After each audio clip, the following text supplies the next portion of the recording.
নমস্কার বন্ধুরা, আমি সুপ্রিয়া। আমার একটি নতুন ভিডিওতে তোমাদেরকে জানাই স্বাগত। আজ আরো এক ধরনের মিনিয়েচার ফুড ক্রাফটের ভিডিও নিয়ে তোমাদের কাছে চলে এসেছি। দেখো, আমি তোমাদেরকে এখানে দেখাচ্ছি স্টেপ বাই স্টেপ যে আমি কি বানাতে চলেছি। তোমরা কি কেউ গেস করতে পারছো? আচ্ছা, বলেই দিই তোমাদেরকে।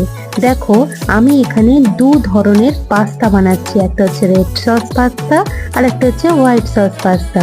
আচ্ছা, তোমরা আমাকে কমেন্ট করে বলো দেখি তোমাদের কোন ফ্লেভারের পাস্তাটা সব থেকে বেশি পছন্দের। আর আমার এই ভিডিওটা, এই ক্রাফটের ভিডিওটা যদি তোমাদের পছন্দ লাগে তাহলে অবশ্যই একটি লাইক করো। আর এরম ধরনের নিত্য নতুন ভিডিও দেখার জন্য অবশ্যই আমার চ্যানেলটিকে সাবস্ক্রাইব করে আমার চ্যানেলের পাশে থেকো। আর লাইক করো, শেয়ার করো, কমেন্ট করো। অনেক ধন্যবাদ জানাই তোমাদেরকে।